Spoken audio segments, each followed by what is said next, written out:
मेरी माजरत कबूल कीजिए। जो कुछ भी हुआ नहीं होना चाहिए था। मुझे लगता है कि सॉरी करने में कोई मुजायका नहीं है। सॉरी करने से कोई बड़ा छोटा नहीं हो जाता। मेरे पूरे करियर की ये सबसे बड़ी गलती थी जिसे मैं कबूल करती हूँ, मानती हूँ। अस्सलाम वालेकुम फ्रेंड्स, मेरा नाम है सुमैर और आप देख रहे हैं सभी सुमैर यूट्यूब चैनल।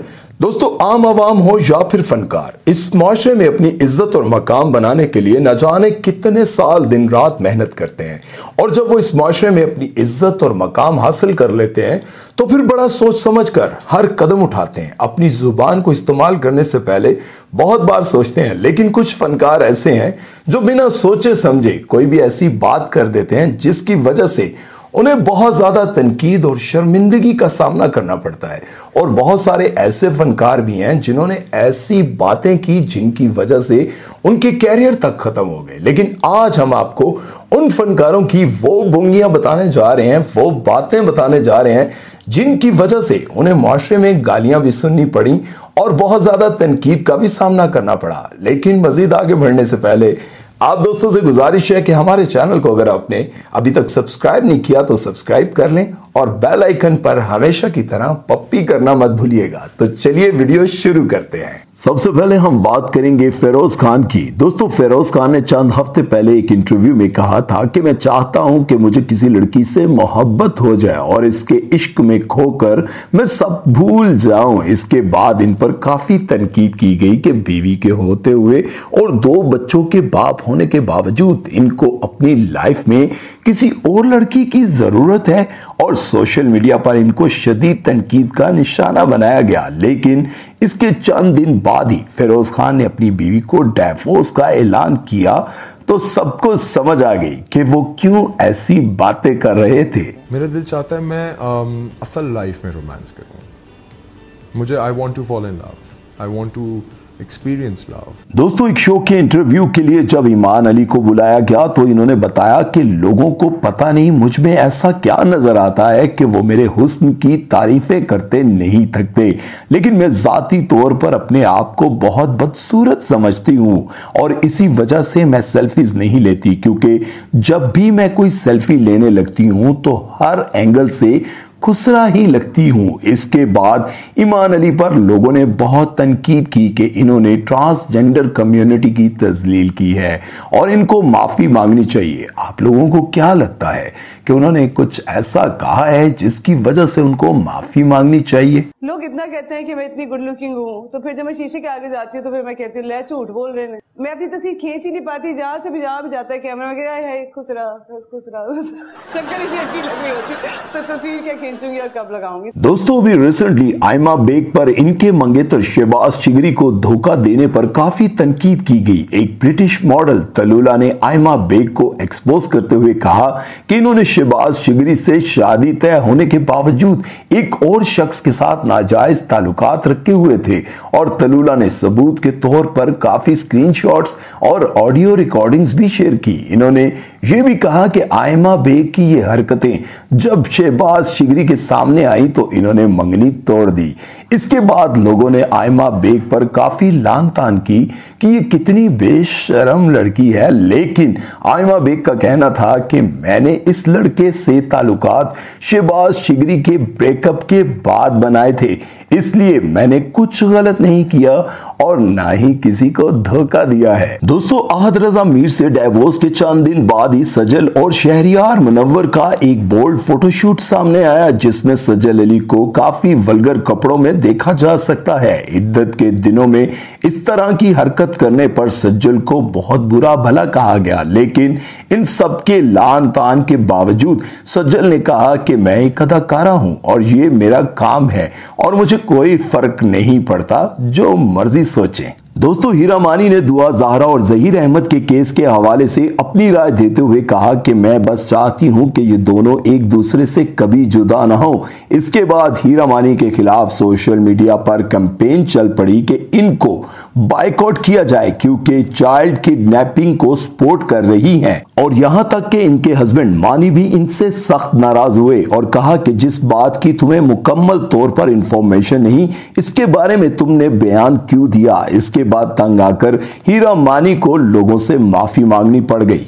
तो आई एम सॉरी अगर आप लोगों को मेरी तरफ से तकलीफ पहुंची है। इनफैक्ट मुझे भी पहुंची है जब मुझे पता चला कि दुआ ज़हरा का केस क्या है। मुझे लगता है कि सॉरी करने में कोई मुजायका नहीं है। सॉरी करने से कोई बड़ा छोटा नहीं हो जाता। और इंसान जिस भी ओहदे पे हो, अगर उसने गलती की है तो उसको माफी मांगनी चाहिए। एक और मर्तबा हीरा मानी को शदीद तनकीद का निशाना बनाया गया। हीरा मानी ने एक इंटरव्यू में अपनी वेट लॉस जर्नी के बारे में बात करते हुए कहा कि मैं इतनी मोटी और बदसूरत हो चुकी थी और शायद अगर मेरा शौहर मुझे मोटापे के ताने ना देता तो मैं कभी वजन कम ना कर पाती। इसलिए जो शौहर अपनी बीवियों को ताने देते हैं वो बहुत अच्छे होते हैं, क्योंकि फिर बीवियों को शर्मो बेशर्मी अपना वजन कम करना पड़ता है। इसके बाद लोगों ने काफी गुस्से का इजहार किया कि हीरा मानी ये किस तरह की उल्टी सीधी बातें पाकिस्तानी मर्दों को सिखा रही हैं। खास तौर पर खवातीन का कहना था कि हमारे शौहर तो वैसे ही किसी न किसी बात पर हमें बेइज्जत करते ही रहते हैं और हीरा इनको अच्छी बातें सिखाने के बजाय नेगेटिविटी फैला रही हैं। आपको क्या लगता है, हीरा मानी ने कुछ गलत कहा था? ये मुझे इतने ताने देता है, इतने, वो देखो कटरीना को, वो देखो करीना, वो देखो दीपिका को। मैं कहती हूँ भाई मैं दीपिका और वो नहीं हूँ, मेरे बच्चे ही दो, लेकिन ये ताने देता है। तो आई थिंक ताने देने वाले शॉर्ट ठीक होते हैं, वजन कम कर लेती हैं औरतें। मेरे पास कोई ट्रेनर नहीं था, मेरे पास ये ट्रेनर था मानी, और इसने जो मेरा वेट कम कराया वो पिछली जितने भी ट्रेनर्स थे वो नहीं करा पाए। दोस्तों, फिल्म स्टार साहिबा ने लाइव शो में बैठकर कहा कि अल्लाह का शुक्र है इसने मुझे बेटी नहीं दी और 2 बेटे दिए, क्योंकि बेटों की मां बहुत स्ट्रांग होती है और मैं बेटे पैदा करके अपने आप पर बहुत फख्र महसूस करती हूँ। इसके बाद ना सिर्फ आम आवाम ने बल्कि बड़े बड़े स्टार्स ने भी इनके खिलाफ आवाज उठाई कि बेटी अल्लाह की रहमत है, बोझ नहीं, और बेटा या बेटी पैदा करना किसी औरत के बस में नहीं बल्कि ये तो अल्लाह के हाथ में है। इसलिए साहिबा जी को ज्यादा मगरूर होने की जरूरत नहीं। मुझे ये होता है कि मुझे शौक था कि मेरे बेटे ही हों।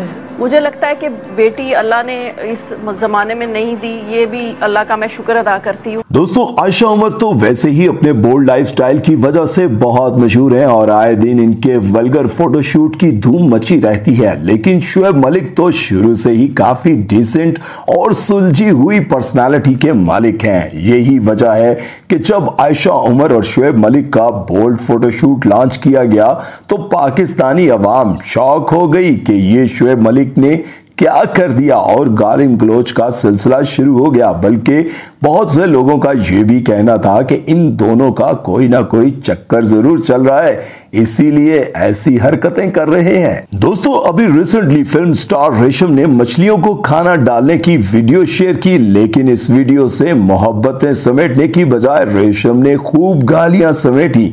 इसकी वजह यह थी कि रेशम खाने के साथ साथ प्लास्टिक के शॉपर्स भी फेंक रही थी जो मछलियों की मौत का बायस बनते हैं। और ये कौन सी मछलियां हैं जो 2000 रुपए किलो गोश्त खा गई? ये सिर्फ एक पब्लिसिटी स्टंट था जो रेशम को बहुत महंगा पड़ गया। इनको पूरी आवाम से माफी भी मांगनी पड़ गई। मेरी माजरत कबूल कीजिए, जो कुछ भी हुआ नहीं होना चाहिए था, लेकिन यकीन मानिए बेध्यानी में बेख्याली में हुआ। इंसान हूँ, गलतियां इंसानों से हो जाती हैं, मुझसे भी हुई। मेरे पूरे करियर की ये सबसे बड़ी गलती थी जिसे मैं कबूल करती हूँ, मानती हूँ। दोस्तों, ये थी आज की वीडियो। उम्मीद करता हूँ आप लोगों को पसंद आई होगी, लेकिन जाते जाते हमेशा की तरह एक पैगाम आप लोगों के लिए। वो बचपन से हम सुनते आ रहे हैं कि पहले सोचो तोलो फिर बोलो। कहीं ऐसा ना हो कि सालों की बनाई गई इज्जत, जिस इज्जत और मकाम के लिए आपने दिन रात मेहनत की होती है और इतने सालों मेहनत करने के बाद जब आप एक मकाम हासिल करते हैं, अल्लाह आपको इज्जत देता है, तो फिर आपको सोच समझ कर बोलना पड़ता है। कहीं ऐसा ना हो, अब ये सिर्फ फनकारों के लिए नहीं है बल्कि आम आवाम, आम लोगों के लिए भी है कि वो अपनी जिंदगी में सोच समझ कर बोला करें। कभी कभार ऐसा होता है, वक्त भी बदल जाता है, हालात भी बदल जाते हैं, लेकिन आपके जुमले इंसान नहीं भूल पाता। सब कुछ भूल जाता है, अपनी जिंदगी में हर बुरा लम्हा भूल जाता है, लेकिन आपके बुरे अल्फाज, आपके जुमले कानों में गूंजते रहते हैं।